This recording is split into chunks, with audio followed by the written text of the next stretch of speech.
La radio est une imagination. Imagination. La vôtre. Bienvenue sur iRadio 90.3. 25 ans de cuisine, 15 ans de DJing, et puis aussi dans l'événementiel, l'organisation de gros événements, festival de musique aussi, collaboration aussi dans la mode avec différents créateurs sénégalais. Voilà. On ne délivre pas encore d'étoiles au Sénégal? Non, malheureusement non. On ne délivre pas encore d'étoiles. Bon, on a encore quand même beaucoup de chemin à faire pour y arriver. Ouais. Mais j'espère qu'un jour, en tout cas de mon vivant, qu'on l'aura. C'est important d'avoir des étoiles pour pouvoir mesurer un tout petit peu les talents et les compétences et les travaux des uns et des autres. Même avant les étoiles, il y a d'autres distinctions qui sont très importantes aussi. Mais c'est vrai que oui, ça change quand même toute une vie. Ça change aussi, c'est bon aussi pour l'économie d'un pays parce que ça permet de faire découvrir un pays à l'international. Donc quand on a une étoile dans un restaurant, beaucoup de gens vont venir découvrir, vont venir s'intéresser. Et oui, c'est très bien, c'est très bien. Mais comme je dis, on a encore beaucoup de chemin à faire. Justement, vous parlez d'international parce que cette émission est consacrée au décryptage de l'actualité internationale. Mais aujourd'hui, on va parler de cuisine. Contrairement à ce que certains peuvent penser, la cuisine est un secteur d'activité extrêmement important, notamment sur le plan culturel, sur l'image d'un pays. Et c'est pour ça qu'on a choisi d'en parler, surtout que lors du dernier festival de jazz de Saint-Louis, au mois d'avril, on a parlé de faire inscrire le Thiéboudiène au patrimoine mondial immatériel de l'UNESCO. Oui, tout à fait. C'est une occasion justement de parler de la cuisine comme vecteur de la culture d'un pays. Ah ben oui, tout à fait. La cuisine, c'est un art culinaire avant tout. Ça, c'est important de le savoir. Cette inscription au patrimoine mondial, elle me réjouit beaucoup. En même temps, je sais qu'il y a un petit conflit avec le Nigeria par rapport au jollof rice, parce qu'ils se battent un peu pour... et le Ghana aussi. Oui. Et le Ghana aussi, voilà, pour la paternité du Thiéboudiène. Mais de ce que je sais, historiquement, le Thiéboudiène vient d'ici, de chez nous. Même comment il est préparé, le jollof rice, c'est vraiment différent. À partir du moment où ils disent jollof rice, le problème c'est est réglé. le nom. Le jollof, c'est le problème est réglé, effectivement, parce que jollof, c'est notre très cher Sénégal. Mais ça montre que c'est important et qu'au Sénégal, on doit s'organiser parce que le Thiéboudiène fait partie de notre patrimoine, même si certains le localisent à Saint-Louis, du patrimoine saint-louisien. Oui. Mais Saint-Louis, c'est le Sénégal. C'est le Sénégal. Et donc, c'est un élément important de notre culture dont on doit être fier et se battre pour l'inscrire. Donc, Ah oui, tout à fait. Mais je pense que ça va se faire. Hein. L'inscription va se faire. Hein. Je pense que ça a été décidé et tout. Bon, maintenant, c'est une question de temps, mais ça va se faire. Et comme je disais tout à l'heure, je m'en réjouis vraiment, parce que quand on parle de cuisine sénégalaise, c'est vrai que la première chose dont on parle, c'est le Thiéboudiène. Oui. Voilà. C'est le Thiéboudiène. Et donc, ce Thiéboudiène-là, on va parler cuisine maintenant, parce que là, c'est beaucoup plus politique, culturel, etc. Là, on revient sur l'aspect culinaire. Est-ce que le Thiéboudiène est un plat tel qu'il est, tel qu'on le connaît ici au Sénégal, qui s'exporte bien et qui peut être consommé de façon courante, comme on le fait nous au Sénégal, à l'étranger, en France, aux États-Unis, au Japon, en Chine, etc. Il s'exporte très très bien. D'ailleurs, dans les différents voyages que je fais, dès que je dis que je suis sénégalais, tout de suite, la première chose qu'on me dit, Thiéboudiène. Oui. Où il y a ça. Oui. Ou même Mafé. Donc voilà 3 plats vraiment qui sont très très très connus à l'international. Déjà, il y a beaucoup de restaurants africains et sénégalais aussi qu'on retrouve un peu partout dans le monde. Et effectivement, où on met en avant le Thiéboudiène et certains de nos plats sénégalais. Ils s'exportent très bien. C'est un plat qui est complet pour moi. Il y a des légumes, il y a du poisson, il y a le riz et tout. Il s'exporte très très bien. Il s'exporte très bien, mais ce n'est pas un plat qui se mange tous les jours, qui se mange ou tous les 2 jours. En Europe, les gens, ils le font une fois en passant, une fois tous les mois, genre pour avoir un dépaysement gustatif, on va dire. Effectivement. Aller dans un restaurant africain, mais dans les cartes des restaurants européens ou occidentaux d'une façon générale, on ne trouve pas forcément le Thiéboudiène. On trouve pas de Thiéboudiène. C'est vrai que dans les pays européens, ils vont plutôt mettre en avant leur cuisine à eux, ce qui est tout à fait normal. Maintenant, c'est vrai que ça reste quand même très très limité. On va le retrouver dans des restaurants africains, dans des restaurants sénégalais ou dans certains restaurants qui vont parler de cuisine du monde. Oui. Où ils font vraiment un melting pot un peu de différents pays où ils vont le présenter. Effectivement, ça ne va pas se manger tous les jours, ce sera vraiment occasionnellement. Personnellement, moi, je l'aime bien le manger de temps en temps. Ce n'est pas un plat que je mangerai tous les jours. Mais de temps en temps, effectivement, c'est vrai que c'est un plat que je mangerai. Mais c'est vraiment à l'international, il est connu. Ce plat est connu. Même quand vous allez sur les réseaux sociaux, vous allez sur Internet, vous allez voir, il y a beaucoup de tutos, des vidéos justement sur comment préparer le tchéboudian. Justement, ça peut être un facteur explicatif. Le tchéboudian est très difficile à préparer. C'est pas simple à... C'est pas difficile, hein. Vous savez, dans la cuisine, c'est pas... Bon, vous êtes chef cuisinier, donc oui, forcément... mais ce que j'explique, samedi dernier, j'ai donné un atelier de cuisine à l'ambassade du Congo ici à Dakar. Oui. Et c'était un atelier sur le tchéboudian. Donc des étudiants congolais, enfin congolaises même, je dirais, parce qu'il n'y avait que des femmes en majorité. Ils appellent ça riz-gras, c'est ça? Ils appellent ça riz-gras, c'est plus même aux Antilles. Oui. Dans les Antilles aussi, on l'appelait riz-gras, mais effectivement, l'Afrique centrale aussi, mais beaucoup dans les Antilles. Et à la fin de l'atelier, ils m'ont dit, effectivement, on pensait que c'était très difficile à préparer, mais finalement, non. C'est juste un peu de patience, parce que c'est un plat qu'il faut laisser mijoter. Oui. Et en cuisine, de manière générale, c'est surtout tout ce qu'on appelle les mises en place. C'est-à-dire savoir éplucher les légumes, nettoyer le poisson. La préparation. Voilà, toutes ces préparations-là, oui. C'est ce qui est un peu plus long. Oui. Maintenant, quand il faut juste mettre tous ces éléments-là ensemble, tous ces ingrédients-là, là, après, maintenant, c'est le plus facile. Maintenant, le tchéboudian demande ça va être 3 heures de temps à peu près, parce qu'il faut laisser mijoter. Beaucoup. Oui, mais dans des sociétés où les choses vont vite, mais même certains grands plats, même certains grands plats internationaux vont prendre 3, 4, 5 heures, 6 heures. Oui, mais voilà. Il y a même des plats qu'on va préparer la veille et qui vont se consommer que le lendemain, parce qu'il faut laisser reposer. Oui. Donc voilà. Non, le tchéboudian n'est pas difficile à préparer. Est-ce que vous diriez qu'il correspond aujourd'hui, ce plat typique sénégalais, aux grandes tendances de la cuisine mondiale aujourd'hui, où on parle de manger mieux, où on parle de manger bio? Où on parle de... Il correspond, oui, parce qu'on a des légumes, gras, moins salé, on a du poisson. Maintenant, oui. Il faut éviter les bouillons, il faut éviter que ce soit trop gras, il y a toutes ces choses-là. Oui, mais c'est compliqué d'éviter que ce soit trop gras dans le tiep. Et pourtant, nos grands-parents, à l'époque, cuisinaient justement, c'était pas gras, et ils cuisinaient sans bouillon. On salait beaucoup avec le gros sel, et ça mijotait, et on préparait au fourneau. Moi, je me souviens de ma grand-mère qui, elle lancé sa cuisine à 9h, et à midi tapant, on déjeunait, c'était vrai. Et tout était fait au fourneau. Oui, mais justement, on a un enchaînement d'étapes. On a d'abord ce qu'on peut appeler les gestes, c'est-à-dire la préparation, de mettre en place les différents ingrédients, les produits, etc. Après, on a le mode de cuisson, qui est aussi très important. Et ensuite, on a l'assaisonnement. Oui. Nous, on n'assaisonne pas forcément comme les Occidentaux. On aime manger épicé, très marqué, des plats qui ont du caractère sur le plan du goût, ce qui n'est pas le cas. Un plat doit avoir du caractère déjà. Oui. Un plat, il doit avoir du caractère. Il doit avoir du peps, comme on dit. Est-ce qu'on n'a pas des goûts, entre guillemets, agressifs? Non, pas trop. Parce que le chef qu'on mange, nous, à la base, le Sénégalais de base, les Occidentaux peuvent difficilement le manger. Parce qu'il est trop piquant, alors qu'il n'est pas supposé être trop piquant. Si on regarde bien, normalement, ça ne va pas être trop piquant. Maintenant, on va prendre dans différentes maisons ici. Vous avez mangé un tchéboudian dans différentes familles ici au Sénégal. Il sera un peu différent dans l'assaisonnement et dans le goût. Certains vont le faire dans les règles de l'art. D'autres vont dépasser. Donc, voilà. On se retrouve justement avec ce souci-là. Et malheureusement, je ne suis pas bouillon de cuisine, je ne l'utilise pas dans ma cuisine. C'est très difficile de nos jours, de cuisiner sans bouillon. On peut, c'est sûr. Mais beaucoup de... Bon, je ne vais pas être stigmatisant pour les femmes, mais les bouillons sont très utilisés aujourd'hui. Et ça change ce qu'on appelle le nokos, c'est un mélange d'assaisonnement qu'on met dans le tchéboudian. On peut le faire sans bouillon. Et d'ailleurs même, il existe ici, il y a des femmes qui vendent des nokos sans bouillon. Tout est fait de manière naturelle, avec les bons produits, et il n'y a pas de bouillon. Donc on peut cuisiner son bouillon, on peut le faire. En fait, on peut se créer son propre bouillon. On peut le faire, parce que ce qui se passe ici au Sénégal, c'est que c'est une utilisation abusive du bouillon. Là, on demande d'en mettre 1, on en mettra 10. C'est ça le problème. Si on respectait l'utilisation normale du bouillon, on n'aurait pas ce problème-là. Je prends un autre exemple.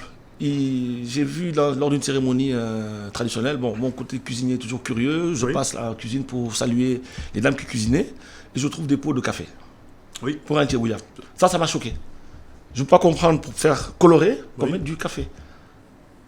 Alors que c'est très dangereux. C'est très dangereux pour la santé. Même on va boire du café, d'accord, modérément, mais le mettre dans un plat, ça m'a choqué. Ça veut dire qu'on ne respecte pas les règles de l'art de ce plat-là. Alors qu'un plat, une recette a été faite, il faut la respecter. Sinon, si on ne la respecte pas, à ce moment-là, on va dire Tchébouillap façon sénégalaise. Mais si c'est un vrai Tchébouillap fait dans les règles de l'art, on dira Tchébouillap. Mais dès qu'on change les choses, c'est façon. Oui, on a des façons de faire parfois. Par exemple, quand on va dans certains restaurants, vous connaissez très bien la paella. En fait, on vous fait un tchébouillap et on appelle ça paella parce alors que c'est pas du tout. Mais c'est pas une paella, on l'a sénégalisé. Exactement. Déjà, une paella, pour la préparer, il faut une espèce de grande plaque. Donc, qu'on retrouve qui est un plat célèbre dans le monde entier. Effectivement, et c'est comme ça qu'on la prépare en Espagne, et même dans le sud de la France aussi. Oui, dans les marchés hebdomadaires, on les voit. Donc, c'est une espèce de très très grande plaque qui est reliée avec le gaz, et on la prépare comme ça. Une vraie paella, quand on la prépare, c'est 45 minutes. Exactement. Et en 45 minutes, elle est prête. Mais là, c'est du tchébouillap. Et il y a du riz à paella. Il y a du riz spécial pour la paella. Donc, on a une paella revisitée à la sénégalaise. Voilà, c'est une paella revisitée à la sénégalaise. Ou un tchébou safran, comme on va dire ici. Voilà. Et donc, le tchèp aujourd'hui, par rapport à la tendance mondiale sur la cuisine, aujourd'hui, que diriez-vous? Est-ce que c'est un plat qui peut compétir sur disons, la scène culinaire mondiale? Ou est-ce que ça ne correspond pas forcément aux tendances actuelles de la cuisine, où il faut manger léger, avec beaucoup de salade, beaucoup de légumes, beaucoup de fruits, etc. Enfin, il ne correspond pas. Il ne faut pas oublier que le tchéboudian, quand même, c'est un plat traditionnel. Dans chaque cuisine de chaque pays, il y a des plats traditionnels. Oui. Et après, on va dans des plats revisités. Je rappelle que la cuisine mexicaine, par exemple, est classée traditionnelle. Hein. Tout à fait. La cuisine traditionnelle mexicaine est classée patrimoine à l'UNESCO. Je suis entièrement d'accord. Donc, c'est un plat traditionnel. Donc, on ne peut pas le changer. Maintenant, on peut le revisiter. Les chefs peuvent s'amuser à le revisiter. Justement, quelle est la marge de manœuvre pour le revisiter? Et pour le revisiter, on va peut-être changer les légumes, mettre des légumes différents, rajouter des nouveaux légumes. Le poisson, on va le travailler différemment. Au lieu que ça soit des dames, on peut faire un boudin cuit à la vapeur, mais toujours avec cette farce-là qu'on met dedans. Oui. Le riz à la place du riz. Moi, j'ai vu un tchéboudian qui a été fait avec du quinoa à la place du riz. Oui. On a mis du quinoa. Et l'aspect, je ne l'ai pas goûté, mais rien que de voir la couleur et l'aspect, c'est les végans qui font ça, c'est ça? Avec du poisson et tout. Mais ils ne mettent pas de poisson. Non, les végans ne mettent pas de poisson. Mais ce n'était pas un vegan, c'était un tchéboudian, mais revisité, mais fait avec du quinoa. Avec du quinoa. Voilà. Parce qu'il n'y a pas de gluten dans la charge en sucre est moins importante. Exactement. Et n'oublions pas que le riz ne vient pas de chez nous. Oui. Ça a été importé.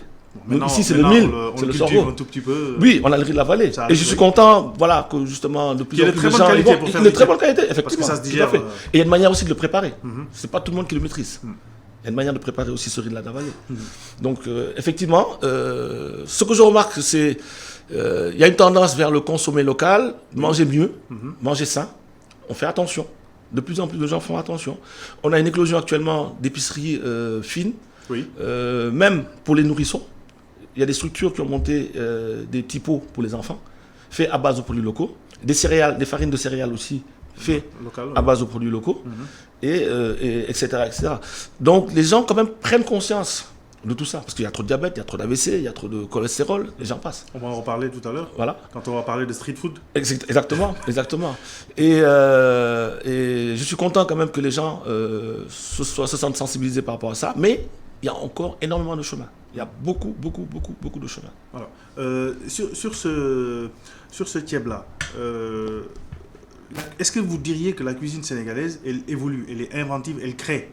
Parce qu'on a l'impression qu'on tourne un peu en rond entre les yassa, le tchébouillap, le tchéboudian, mafé et tout ça. Et qu'on n'est pas assez inventif et créatif. Alors je vais vous raconter une anecdote. Je discute beaucoup avec des chefs sénégalais qui sont plus âgés que moi. Certains sont à la retraite. Et dans nos échanges, déjà dans les années 80, ils étaient partis sur l'idée d'amener une gastronomie sénégalaise. Oui. On sortait du traditionnel et on créait, avec les produits qu'on avait, à savoir travailler le guedje, travailler le yet, travailler le fognon, depuis les années 80 quand même, hein, le niébé, etc. etc. Ça a donné quoi? Et à l'époque, on les a pris pour des fous. Ah bon? Parce que les gens voulaient une cuisine classique française. C'est ce que les gens voulaient. Parce que la cuisine française, elle ne nous parle pas. Et là, je parle des années 80 quand même, ça fait plus de 30 ans. Oui. Donc eux, ils étaient déjà prêts à faire ce pas-là. Parce qu'ils avaient des idées, ils ont même, certains ont même écrit, étaient prêts à sortir un bouquin par rapport à ça. Ils ne l'ont pas fait. Et je pense que là, actuellement, on est dans cette période-là, on est dans cette tendance-là. C'est le moment d'apporter notre... De revoir la cuisine sénégalaise, d'inventer une nouvelle gastronomie sénégalaise. Exactement. D'apporter nos idées, de la retravailler, de créer notre propre gastronomie sénégalaise. Et on peut le faire. Parce qu'on a beaucoup de jeunes chefs sénégalais qui sont formés à l'étranger, qui maîtrisent les techniques, Maintenant, c'est juste de venir, de retransformer, de retravailler ces produits-là. Je le fais déjà, moi, à mon niveau. Je le fais à mon niveau, à travers des salades, à travers des plats, à travers les techniques et les méthodes, mais j'utilise nos produits locaux, que ce soit le tamarin, que ce soit le mouraké, que ce soit le niébé, que ce soit le fogno, que ce soit le gombo. Le gombo, je mets dans des salades. Le gombo qui est un légume universel. La patate douce que je taille en julienne très très fine et que je mets dans des salades pour le côté croquant et cru. Et les gens sont surpris du résultat et ils apprécient et ils aiment. Donc comme quoi, pour sortir un peu des habitudes culinaires qu'on a ici, classique, et de les travailler différemment. Oui.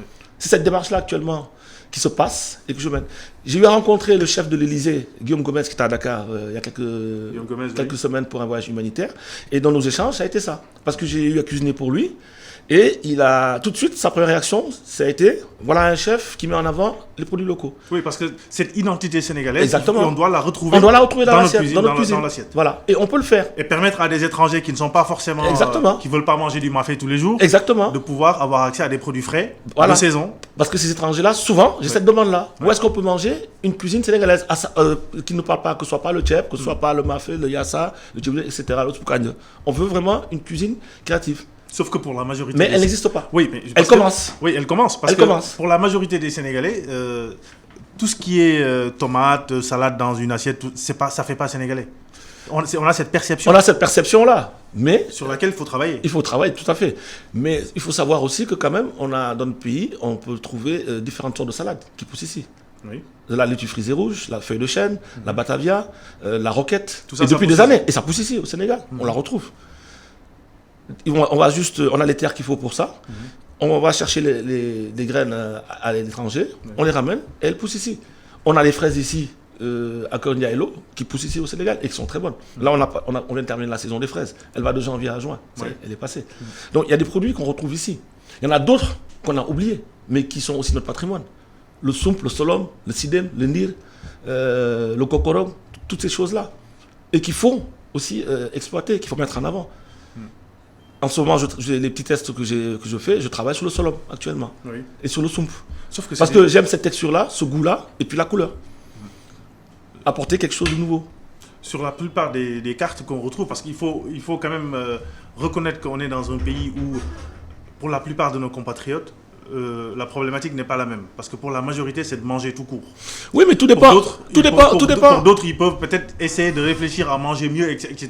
Quand la majorité d'entre nous cherche d'abord à manger. Tout dépend comment c'est présenté. Oui. Si c'est bien présenté, bien expliqué, les gens vont tout de suite, ils vont manger le jeu. Et puis aussi, les gens sont prêts maintenant. Les gens sont prêts à passer à cette étape-là. Les gens sont prêts. Parce qu'il y a une idée selon laquelle bien manger, ça coûte cher. Alors que c'est pas forcément. Pas nécessairement, non. On pose toujours la question, vous êtes un chef, mais vous n'êtes pas gros. Je dis parce que chef égale gros. En général, c'est les commis de cuisine qui sont gros. Même. Non, parce que ce que je réponds toujours, c'est juste que je mange des choses très simples, mais je mange sainement. Je mange sainement. Et je vais de grignoter entre les repas. Si j'ai faim, je vais manger un fruit. Mais ça, c'est une culture qu'il faut depuis avoir toujours, et qu'on n'a pas depuis forcément. toujours. Mais non, mais moi, on me l'a inculqué. Ma famille me l'a inculqué. Parce qu'on a tous grandi dans des familles où, à midi, c'est à l'époque en tout cas, où il n'y avait pas la journée continue, où les gens descendaient à midi, allaient manger, où on n'avait pas l'habitude de manger dans les restos. Ça aussi, c'est nouveau. Tout à fait. Sur les 20 dernières années, ça s'est développé. Effectivement. Mais ce n'était pas dans notre culture et avoir aussi un cuisinier à domicile, exactement, qui vient préparer aussi. Voilà, tout ça, à midi, on va manger à la maison, après on repart. Donc on est sur des plats de riz avec du poisson, de la viande, ou en tout cas un plat à base de riz. Donc avec un investissement sur des légumes, etc. Ce qui fait que on ne fait pas de recherche pour voir peut-être comment s'alimenter en sortant un peu de cette tyrannie du riz, entre guillemets. Tout à fait. Oui. Le riz, c'est parce que, moi je dirais, on l'a imposé, mais nous ne sommes pas obligés. Dans plein de familles, il y a des familles ici où ils ne mangent pas de riz. Il y a des familles qui ne mangent du riz que le week-end. À manger du riz aussi massivement alors qu'on ne le cultivait pas. C'était en termes de coût. Oui. C'était en termes de coût, ça coûtait pas cher. On avait le mil, on avait le maïs. Oui, on avait le mil dans les bases. Mais si on n'a pas assez pour alimenter tout notre pays, oui. Il y a ce problème-là, cette problématique aussi. Donc le riz, ça a été beaucoup plus facile. Et puis c'était aussi la période coloniale aussi. Donc ça faisait des affaires d'un peu tout le monde. Sachant qu'avec les autres céréales, on pouvait faire du lard, on pouvait faire du tchéré. Tout à fait. Le couscous, qui est aussi un plat assez Tout à fait. consistant. Et qui se digère très très bien. Qui se digère très Le bien. fognon aussi. Mais qu'il faut peut-être éviter le soir, vu les sauces qui l'accompagnent. Tout à fait. Mais bon, jusqu'à présent, le tchéré quand même se digère très bien. Même si on le mange le soir, il se digère très très bien. J'ai une préférence pour le manger le matin, enfin pour le déjeuner, j'ai cette préférence-là. Mais c'est des plats qui se digèrent très très très très bien. Maintenant, je reviens là-dessus et j'insiste beaucoup là-dessus, tout dépend de la manière comment c'est préparé. Parce que dans la cuisine traditionnelle sénégalaise, on peut préparer des plats, mais sans que ce soit trop gras. Oui. Mais ça, on n'y arrive pas pour l'instant. C'est ça le problème. On n'y arrive pas. C'est trop gras, trop salé, trop assaisonné, Vous savez, trop de bouillon, comme vous Je peux dire. utiliser une bouteille d'1 litre d'huile d'arachide ou de tournesol, elle peut faire un mois avec moi. Parce qu'on oublie qu'il y a déjà du gras dans la viande. Oui. Il y a des poissons qui sont gras. La volaille, il y a aussi certaines volailles qui sont grasses.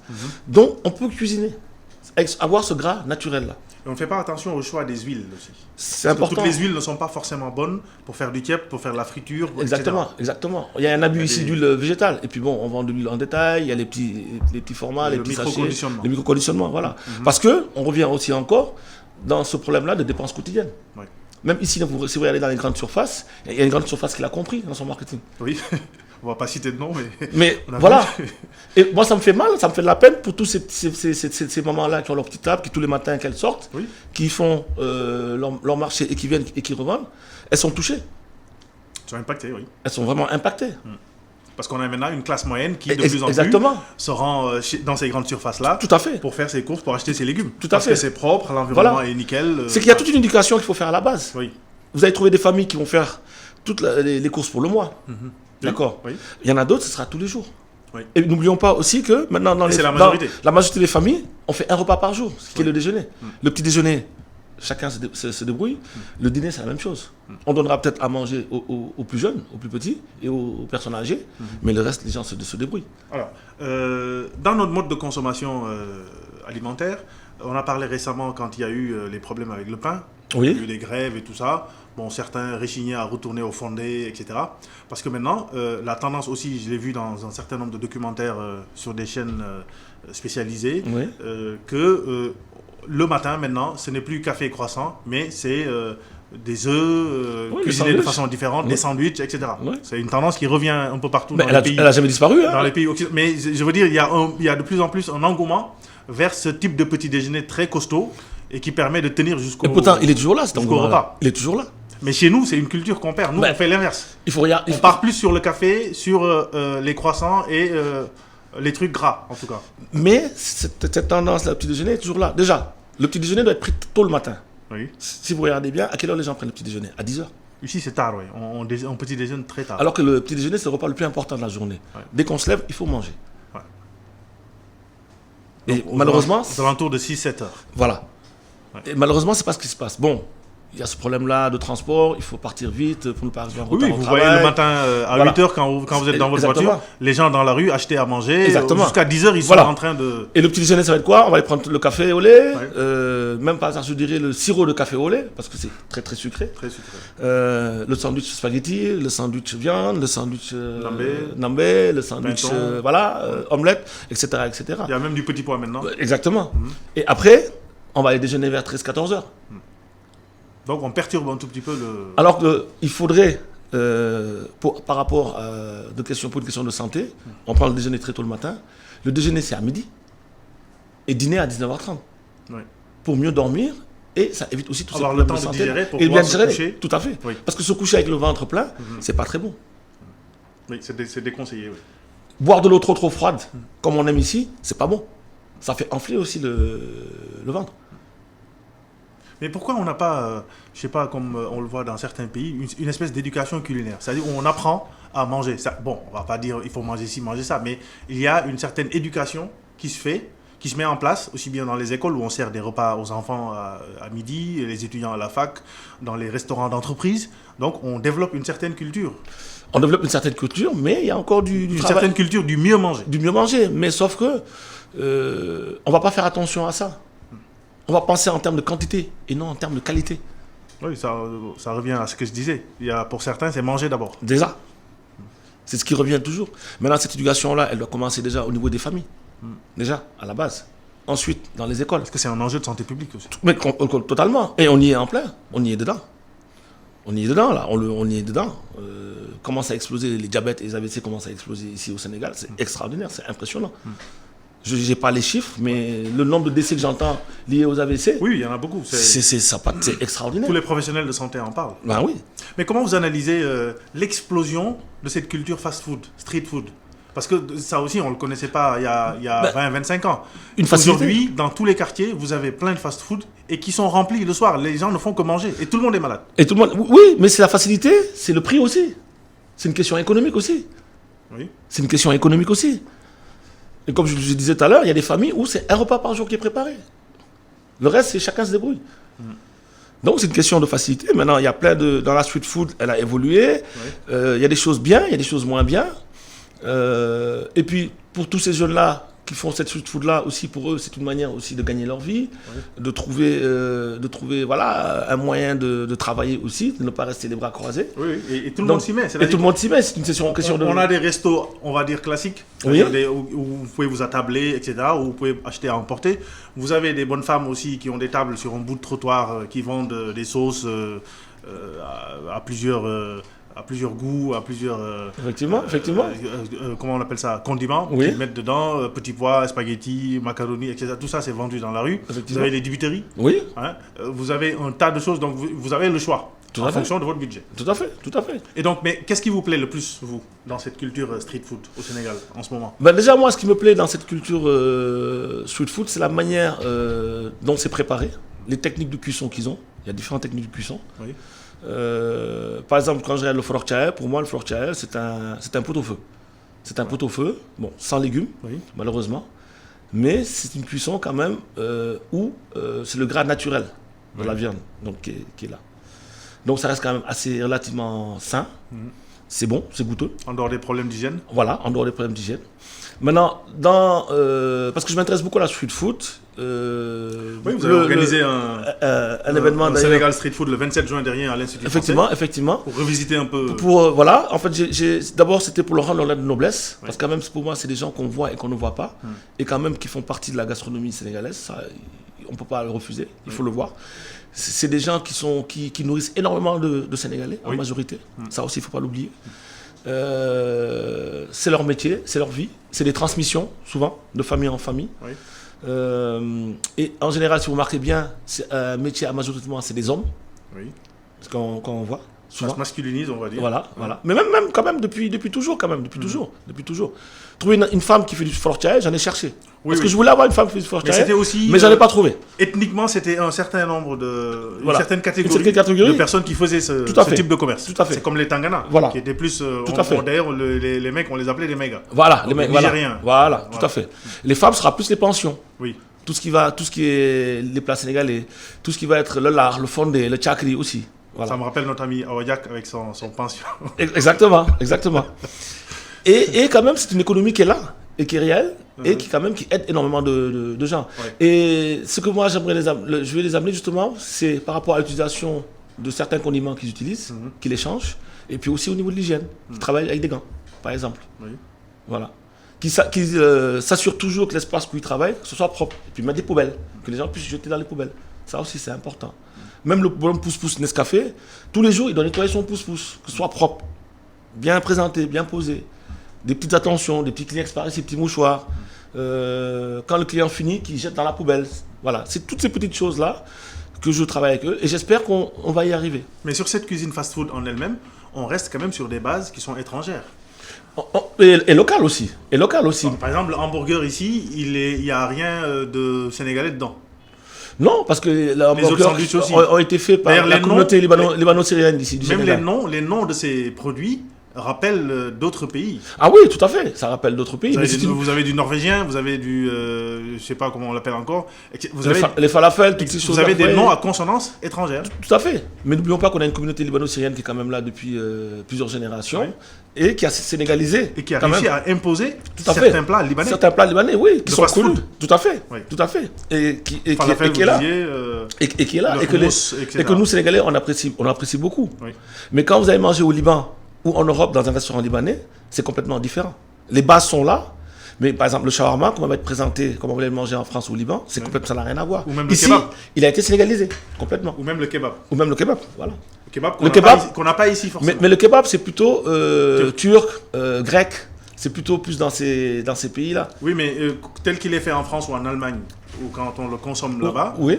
C'est pas la même chose ici. Peut-être que l'accès à la viande d'agneau est un peu plus difficile. C'est totalement différent. Et même le kebab est fait avec de la viande blanche. Oui.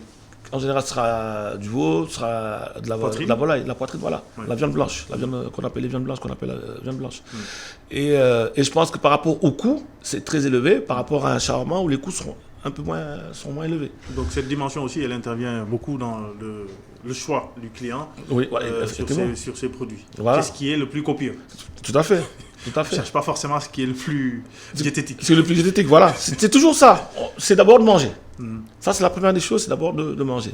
Maintenant, c'est à chacun de faire attention, d'éviter de manger gras, le sucre aussi. Il faut qu'on évite, parce que je trouve que l'utilisation du sucre ici, c'est extraordinaire, c'est abusif. Quand vous allez dans les cérémonies religieuses, le sucre, quand même, c'est dans les cérémonies religieuses, je ne comprends pas. Un bissap tout simple qui est complètement dénaturé. On rajoute du sirop. Oui. Plus le sucre qu'on met dedans. Absolument. C'est dommage. C'est dommage. Oui. Est-ce que vous ne pensez pas que les Marocains ont réussi à mieux vendre leur cuisine à l'international que nous? Ben oui, Si je prends le cas du tagine, parce que le couscous, oui, qui est mondial, qui est consommé un peu partout. Le couscous est plutôt algérien. Oui. Bon. Le tagine, c'est marocain. Mais le couscous, c'est algérien. Oui. Ça, c'est pour les Algériens, le couscous. Donc je tiens à donner cette précision-là. Les Marocains ont tout fait pour rappeler, voilà, mais le tagine, c'est marocain. Le tagine est marocain, c'est algérien. Mais le couscous marocain est algérien. Le couscous, c'est algérien. Voilà. Ça, c'est... Et ça n'a rien à voir. Parce que eux, ils vont faire dans la sauce qu'ils feront, elle sera beaucoup plus liquide et beaucoup plus parfumée. Donc ce qu'on appelle nous. Alors que nous, elle sera un peu plus concentrée dans la sauce. Si je comprends bien, ce qu'on appelle nous ici couscous marocain, voilà. La semoule là, voilà. C'est algérien. C'est plutôt algérien. Voilà. Le marocain, c'est le tagine. Et le tagine, il n'y a pas de semoule avec. Les Marocains l'ont détourné comme le jollof rice avec les... On va dire ça, mais le couscous marocain, moi, le nom, c'est surtout ici que je l'ai entendu. Hein. C'est surtout au Sénégal que je l'ai entendu. Je ne l'ai pas entendu au Maroc. Oui. C'est surtout ici au Sénégal que je l'ai entendu. Non, ils ont réussi à vendre leur cuisine parce qu'elle est très parfumée déjà. Et puis elle vient aussi, n'oublions pas que le Maroc, il y a toute cette partie de la Méditerranée quand même qui est assez liée. Et on retrouve toutes ces épices-là et ces mêmes saveurs-là. Donc du coup, ça facilite beaucoup son export à l'étranger, à l'international. Donc c'est une cuisine qui est très appréciée, avec toutes les spécialités qu'ils font, que ce soit dans le salé comme dans le sucré. Ils ont de très bons produits aussi. Leur viande est très bonne. Beaucoup de fruits et de légumes aussi. C'est très bien cuisiné. Et ils ont leur propre huile d'olive qu'ils font. Oui. Ça aussi, il ne faut pas l'oublier. L'huile d'olive, ça change tout. Et l'huile d'olive aussi, quand même, ça apporte quelque chose. Et c'est bon aussi pour le corps. Voilà. Maintenant, une chose à savoir et qui est importante, une huile d'olive, on ne doit pas la chauffer. On ne doit pas cuisiner avec. Oui, c'est pas une parce qu'elle perd toutes ses... Voilà. Oui. C'est une huile qu'on rajoute pour assaisonner, pour les salades, pour même rajouter à la dernière minute dans un plat. Voilà. C'est vraiment pour ça. Elle a de très, très bonnes vertus. Et donc, le tagine et le couscous... disons, se vendent mieux à l'international. International, voilà. Nous, ce sera notre cuisine toujours traditionnelle. Ouais. Le jour qu'on aura quand même une cuisine, une vraie gastronomie sénégalaise, travaillée, présentée, avec du goût, la texture créative, à ce moment-là, oui. Pourtant, on pourra parler de ça. Au Sénégal, on remarque qu'on revisite. Tout à l'heure, on parlait de, je ne sais plus quel plat, la paella qu'on a revisité. Mais le couscous, la façon dont on le cuisine ici, ça n'a rien à voir avec les Marocains ou les Algériens. Ah non, ça n'a rien à voir. On a une sauce qui est beaucoup plus compacte. Tout à fait. Beaucoup plus lourde. Et tout à fait. Et il n'y a pas les 7 épices. Oui. La couscous. Il n'y a pas le cumin. Il n'y a pas le ras el hanout. Voilà, toutes ces choses-là. Oui. Voilà. Quand je suis en France, je fais un couscous comme font les Algériens. Oui. Et puis il y a les pois chiches dans la sauce, il y a toutes les choses, tous les légumes qu'on met aussi là-dedans. Nous, on fait pas ça. Mais non. On a un couscous local qui est... Tout à fait. Il n'y a que notre chéré basse et salté qui va être complet avec tous ces légumes-là, qui ne s'exportent pas. Et malheureusement, je trouve encore dommage que les légumes sont toujours trop cuits. Voilà. Et c'est un plat quand même qui est très riche et très gras. Ça, beaucoup de Français avec lesquels je discute nous reprochent cela. Ils disent que les Africains, d'une façon générale, on ne sait pas cuisiner la viande. Parce qu'elle est trop cuite. Même si on doit faire une grillade, oui. la viande est trop cuite. Alors que pour garder la saveur, elle doit pas être trop cuite. Mais c'est une question de goût. Mais sur le fond, est-ce que vous êtes d'accord qu'on a un problème de connaissance, c'est-à-dire de savoir cuire de la viande? Déjà, moi, j'irai à la base. j'irai déjà à la base. On a un problème de boucher. Oui. Nos bouchers ne savent pas couper la viande, malheureusement. Nos bouchers là, ici, ils dans savent les pas couper marchés. la viande. Parce qu'il y a une manière de couper la viande. Il y a une manière de la travailler. Il faut qu'on amène le Turc là, il va leur apprendre à... Voilà. Exactement. Solvay. Solvay, voilà. Oui. Il y a une manière de couper la viande. Mhm. Parce qu'il y a des chemins, il y a des parties. Oui. Donc si elles sont mal coupées, ça joue dans la tendreté de la viande. Et aussi, arrêtons de donner du carton au bœuf, au mouton. Ça aussi, ça joue dans la tendreté de la viande. Ça joue beaucoup. Arrêtons.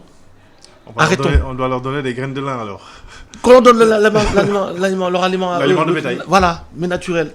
Le mais plus naturel possible. On prend du carton, on met dans de l'eau. Voilà, tu mélanges avec le... Voilà, il faudrait que ça arrête. Il faudrait que ça arrête. Tout ça, c'est pour que les bêtes soient plus belles, plus grosses, plus... Mais non. Non. Ça a un impact sur la viande. Déjà, ça a un impact. Donc, il faut déjà commencer par là. Donc, les bouchers et l'alimentation des bêtes. Voilà. Ok. Le jour qu'on sera bien coupé la viande et tout, à ce moment-là, on pourra avoir une belle qualité de viande. Nos bouchers ne sont pas formés. C'est ça. Et voilà. Et on revient. J'allais revenir à ce niveau-là, justement. On revient à ce problème de formation-là. Pourtant, il y a une école au métier de la viande. Je ne sais plus où. Ici, au Sénégal. Je sais pas. Je serais curieux de la voir. Peut-être que je ne sais plus. Je serais très curieux. Je dis des bêtises. Je serais curieux de la voir. Je serais très curieux de la voir. En tout cas, j'espère. J'espère qu'on a ça. Parce que les seuls bouchers qui savent travailler la viande ici sont les bouchers français ou des Sénégalais ou des Libano-Sénégalais qui l'ont appris. De vrais bouchers. Sont formés, oui, de vrais bouchers. Qui savent... Qui savent comment couper la viande. Couper la viande. Voilà. Maintenant, pour la cuisson, moi je dirais, c'est vrai que c'est une question de culture. Voilà. C'est une question de culture. La viande, on va la manger de bleu à bien cuite. Oui. Au Sénégal, on la mangera de manière générale à point ou bien cuite. Bien cuite. Voilà. Maintenant, c'est une question de culture. C'est une question de goût. Voilà, c'est tout simplement. Et je pense que pour ça, le débat ne doit pas se poser. Les gens, on a eu dans notre culture, on la mange de cette manière-là, on ne va pas la changer. Bah, on peut quand même découvrir autre chose. On peut découvrir, mais c'est pas... Mais je suis toujours surpris de voir en général, quand vous êtes avec des Sénégalais à l'étranger, ils ont toujours tendance à manger les trucs qu'ils connaissent. Ils ne cherchent pas à découvrir la cuisine du pays où ils sont en visite, où ils séjournent. Effectivement. Ils veulent toujours manger leur tieb, leur yassa, leur truc, coûte que coûte. Effectivement. Alors que pour une semaine, on peut quand même changer. C'est dommage. Pour découvrir. C'est ça. C'est découvrir dommage. d'autres modes de cuisson. Tout à fait. Et d'autres cuissons tout court. C'est dommage, mais si c'est ce qu'on leur a inculqué, si c'est ce qu'ils ont appris, si ce qu'ils connaissent, malheureusement, ça pourra pas changer. Et ça, je trouve ça dommage. Maintenant, il y a des personnes qui jouent le jeu, qui vont s'intéresser. Ouais. Quand ils vont voyager, ils vont en profiter pendant une semaine, par exemple. Ils ne mangeront pas de tchèp. Ils vont plutôt aller découvrir d'autres plats, ils vont manger d'autres choses, d'autres spécialités. Ils vont s'intéresser. Il y en a qui le font. Oui. Il y en a qui le font. Mais c'est pas tout le monde qui va avoir cette démarche-là. Alors, on assiste aussi aujourd'hui dans le monde à, disons, un intérêt pour la cuisine exotique, thaïlandaise, coréenne, asiatique d'une façon générale, ou voire même orientale.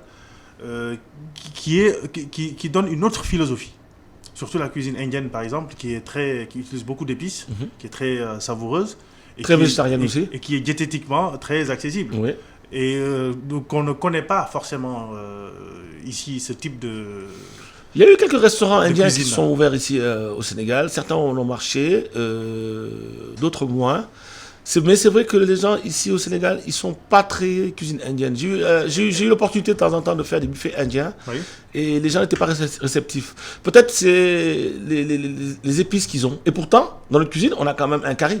On prépare le curry, on a un curry à la sénégalaise. Est-ce que ce n'est pas une cuisine qui est plus proche de nous ? Cette cuisine indienne qui utilise beaucoup de riz, comme les Chinois et les Japonais également. Oui. Même si les Japonais sont sur d'autres philosophies, mais les Indiens, les Thaïlandais, etc., ils sont sur des modes de cuisson qui sont proches des nôtres, avec beaucoup de légumes, beaucoup d'épices, et surtout le riz. Oui. Parce que le riz, il est fédérateur. Parce que ça vient de chez eux aussi. Oui. Ça vient de chez eux. Non, par rapport à nous, je veux dire. Par rapport à nous, oui, tout à fait. Par rapport à lui, nous, dès qu'il y a du riz, on a tendance... moi, je le vis quand je vais à l'étranger. Oui. J'ai tendance à partir à la base sur du riz. Et en regardant après, qu'est-ce que je mets dedans. D'accord. Mais il faut le riz. Exactement. Vrai Sénégalais. C'est un réflexe. c'est un réflexe parfois qu'on n'arrive pas à expliquer. Mais une fois qu'on arrive sur une table, il y a plein de trucs, on ne sait pas, on se dit bon. On cherche d'abord le riz. Exactement. Donc je mets du riz blanc et après je regarde qu'est-ce que j'ajoute, pour goûter, etc.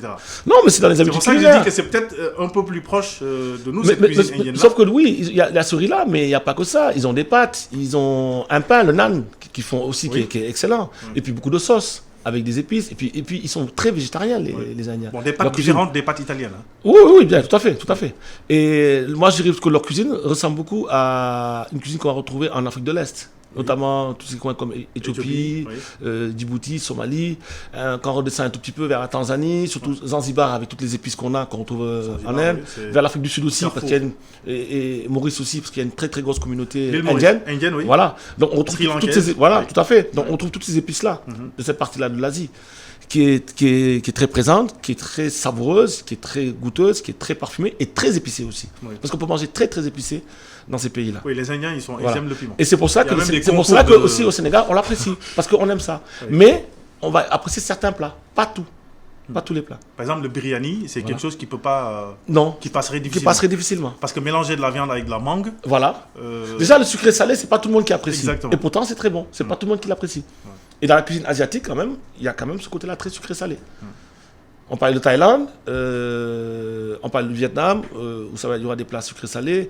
Au Japon, la même chose aussi, sucré-salé, dans toute cette partie-là. Et puis, ces zones-là, ils mangent beaucoup de riz, mais beaucoup de légumes, beaucoup de tofu aussi. Le tofu qui est fait à base de soja. Oui. D'ailleurs, en passant, on en cultive ici au Sénégal et ça part en Chine après. Donc, merci pour nos terres. C'est pas ce qu'on... C'est pas très bon pour la terre, parce que le soja, quand même, c'est pas bon pour la terre. Et donc, il faut laisser un temps, c'est une perte d'année après, pour pouvoir récupérer cette terre-là et en faire quelque chose. Donc, voilà. Donc le tofu qui va être cuisiné. On a aussi le quinoa, le tofu, le soja. Et même les Thaïlandais, pendant des années, ils ont été numéro 1 au monde en tout ce qui est cuisine végétarienne, parce qu'ils vont être capables de vous préparer avec du tofu, des plats, et vous aurez l'impression de manger de la viande, ou de manger des crevettes, ou du poulet. Parce qu'ils ont cette force-là de ramener ce goût-là à travers le soja. Et dans la forme, et dans la texture. Alors que c'est du soja que vous mangez, c'est pas de la viande. Ouais. Donc, mais c'est une cuisine qui est très très bonne, qui est excellente. C'est une de mes cuisines préférées, moi. Mais ça se mélange beaucoup aujourd'hui. Quand vous avez des steaks, il y a une partie c'est du soja et il y a d'autres produits qui sont mélangés à de la viande. Oui. En format haché. Oui. Et on fait. Des céréales, mais dans les grands fast-food industriels là, que vous trouvez en Europe, il y a peut-être 20% de viande, tout le reste c'est des céréales. Et c'est tout un mélange là. Ce sont que des céréales. Alors, on a parlé des plats d'une façon, on a fait un petit tour du monde intéressant. La pâtisserie, donc les desserts. Parce qu'on n'est pas très entré, nous, dans notre culture. Mais ce sera des crudités surtout. Oui, bon, c'est bien aussi. Ça se développe. Mais on est plus aussi sur une tendance dessert. Oui. Aujourd'hui, mais sauf que sur les desserts, on est plus sur des fruits. Oui. Simples. Une salade de fruits basique, ou bien une tranche de pastèque, ou bien une tranche de melon, sans plus. Alors qu'en termes de dessert, voire de pâtisserie, il y a énormément de choses sur lesquelles on devrait aller. Mais nos pâtisseries ici, ce sera nos beignets de goupe. Les beignets qu'on va faire. Oui, mais personne ne viendrait à l'idée de personne de manger un beignet de goupe. Les khair touba, toutes ces choses-là, pour moi, ce sont des desserts, effectivement. Mais khair touba, il y en a encore, ça? Oui, ça existe encore. Il faut aller au marché syndical, on en trouve là-bas. Ah bon? Oui, je vais souvent au marché syndical et j'en achète là-bas. Une éternité que j'en ai. Et c'est toujours aussi bon. Il y en a. Et même dans quelques boutiquiers, on en a aussi en vente. Le khair touba? Le khair touba, oui. Moi, je proposais aux vidéos. J'adore ça au petit déjeuner, avec un café. Avec le café, j'aime bien ça. C'est fait à base de quoi déjà, le khair touba? Je sais qu'il y a de la farine de mil dedans, du sucre. J'ai oublié la recette. C'est frit, non? C'est pas frit. Non, c'est pas frit. C'est cuit dans un four. Voilà, un four à donc c'est des galettes en fait. Voilà. En fait, c'est des sablés. Oui. Ce qu'on appelle les sablés. Voilà. Ce sont des sablés en fait. Voilà. Et c'est très bon et c'est très sain pour le corps, pour la santé et tout. Bon, c'est vrai que effectivement, tout est fait à base de fruits. Mais on peut revenir sur nos fruits que nous avons, nous, ici, qui peuvent nous servir de dessert. Le mad, par exemple. Le mad, par exemple, voilà, qu'on va faire en cocktail. Bon, le mad, on va le manger sucré-salé. Mais on n'a pas, si vous voulez, à proprement dit, de dessert. qui ont été créés que nous avons créés. Maintenant, ce qu'on retrouve, un fournisseur avec lequel je travaille qui fait des glaces à base de solum, à base de soump, à base de donc c'est de nouveaux parfums oui, à base de... Oui, mais avec nos produits-là. Et c'est excellent. C'est vraiment excellent. Il y a même votre voisin d'à côté, ici, le glacier qui est juste à côté de chez vous, qui fait des glaces à base de produits locaux, et depuis quand même, depuis l'ouverture, depuis de nombreuses années. Et je trouve que voilà, c'est des gens quand même qui sont déjà connus, qui ont une clientèle, et que tout le monde apprécie. On apprécie beaucoup ces produits-là. Maintenant, c'est à nous, chefs, d'aller dans cette direction-là, d'amener les gens, de le proposer. Mais nous sommes sur cette direction-là. Moi, j'y crois fermement. Et je pense qu'on va arriver à ça où notre génération, les générations qui arrivent, où ils vont prendre conscience de cette nourriture-là et de cette alimentation-là, où ils vont vraiment consommer de plus en plus local. Sur la pâtisserie, même constat. Les Américains ont leurs donuts, mais... on aurait pu avoir la même chose ici. Nous avons nos beignets. Oui, mais ils ne sont pas aussi célèbres que les donuts. Non, ils ne sont pas aussi célèbres, tout à fait. Parce que les donuts, on les vend même dans les films. Ben oui. D'ailleurs, quand j'étais au Canada... que nous, on ne fait pas dans nos séries et nos films. Au Canada, c'est drôle parce que on disait qu'en Amérique du Nord, ce sont les desserts des policiers. Parce que tous les policiers sont dans les séries policières, on le voit. Ils adorent ça. Tout le monde s'arrête on s'arrête au donut, prendre le café et le donut, quoi. Donc, en termes de pâtisserie, on a, comme vous dites, les noibes, les beignets de goupe, etc. Sauf que diététiquement, c'est très lourd quand même. C'est lourd, mais avec la farine de mil, quand même, elle est très bien. Maintenant, c'est l'huile qu'on utilise dans la friture, parce que bon, la friture existe dans la cuisine. Hein. Je veux dire, et voilà. Tant que c'est bien frit dans les règles de l'art, il n'y a pas de danger. Maintenant, il faut juste que l'huile qu'elle utilise soit bonne. Elle est de plus en plus déconseillée. Voilà. La friture. Ça dépend, parce que même dans les restaurants étoilés, s'il y a des choses à frire, on va le faire. Ça, il faut le faire. C'est juste l'utilisation de la bonne huile et de bien le faire, tout simplement. C'est tout. Super. Ben écoute, il y a du travail encore pour moderniser, renouveler un tout petit peu cette cuisine sénégalaise qui gagnerait à travailler surtout avec nos produits locaux, parce que c'est en fait ça, pour pouvoir exporter notre identité culturelle. Mais ça a commencé, hein. Certains restaurants de la place, certains hôtels de la place font intervenir maintenant des chefs sénégalais célèbres à l'étranger qui viennent faire des signatures, ce qu'on appelle une signature de carte, c'est-à-dire ils vont faire toute la carte du restaurant avec une utilisation de différents produits locaux mis en avant, sublimés, et c'est en train de se mettre en place, ça existe. Il y a encore du chemin, mais c'est à nous, comme je disais, chefs cuisiniers, formateurs, coachs, voilà. Avec des écoles de formation. Avec des écoles de formation, voilà. Je sais que le chef Ali Baba Gueye, pâtissier célèbre, avait un projet dans ce sens. Mais il avait ce projet-là, sauf qu'il n'a pas trop été suivi, et c'est pour cela qu'il est reparti d'ailleurs. Et c'est dommage, parce que voilà, un très très grand pâtissier qui utilise d'excellents produits et aussi qui fait attention à la santé. Exactement. Donc actuellement, ce sont les Américains qui profitent de son expérience, et les Japonais. Ouais. Alors que nous, au Sénégal, on a besoin de personnes comme lui. Ouais. Donc j'espère que j'aurai l'occasion de lui faire changer d'avis et de revenir travailler sur des projets ici justement par rapport à ça. Sans oublier aussi qu'on a des pains qui existent, qui sont faits ici, à base de mil depuis de nombreuses années. Oui. Je veux juste vérifier dans mes notes. J'ai le nom. De Nebedaï, voilà, à base de mil, il y a plein de choses. Mil maïs, donc vous avez des pains à base de mil, de maïs, de sorgho, des pains au lait au ditar, des pains au lait au nadjo, ou sidem, des pains au lait à la patate douce, des pains de son au fogno et nebedaï, des pains de son mil, maïs encore, des pains complets au sahal, au sorgho rouge. Et ça, cette structure-là, elle existe depuis bientôt 15-20 ans. Qu'est-ce qu'elle existe? Voilà. Les gens connaissent, d'autres connaissent moins, mais ils sont en train de bien se développer. Et moi, je suis content quand je vois des structures comme ça et qui font ce travail-là. Parce que, de manière générale, le pain ici au Sénégal, ce que je trouve dommage, il y a plus de levure que de farine. Oui. Et la farine n'est pas toujours de qualité. C'est ça. Donc, on a un pain très, très léger. Il n'y a rien qui est plutôt nocif pour la santé. Et les consommateurs s'en plaignent d'ailleurs. Mais tout à fait. Ouais. Et les prix augmentent de plus en plus. Bon. C'est plus le pain de mon enfance. Merci beaucoup Tamsir Ndir, chef cuisinier. Merci d'avoir été notre invité dans cette valise diplomatique. Donc c'est la dernière émission que je présente. Donc c'était un plaisir de te recevoir sur ce plateau. Plaisir partagé. Pour parler de la cuisine. C'est pas un sujet dont on parle souvent dans les radios et les télés dans le pays. Mais ça commence. Mais c'est un sujet, je vois que sur Vibe Radio, oui, j'ai une rubrique avec Fatigna, tous les lundis de 11h à midi. Justement, voilà, on parle de la vulgarisation de cette... Tout à fait. On reçoit des nutritionnistes, des diététiciens, tous les acteurs justement de cette bonne cuisine-là, de cette cuisine saine-là, qu'on invite, des médecins qui viennent parler de santé et amener les gens à cuisiner mieux, à manger mieux. Voilà. En tout cas, je tenais à vous remercier, Bokar. Bravo pour cette belle émission à la Valise Diplomatique que je suivais déjà. Et je vous souhaite plein de succès pour vos projets futurs. Et revenez-nous très vite à la radio parce que vous allez nous manquer. Merci beaucoup, Tamsir Ndir. Merci à vous, chers auditeurs. Merci aussi aux techniciens qui nous ont accompagnés, Pierre Dien et Essa Sek, ainsi que cher Gaï, si je ne m'abuse. Merci à vous. Restez en compagnie des programmes de iRadio et de ITV. La radio est une imagination. La vôtre. Bienvenue sur iRadio 90.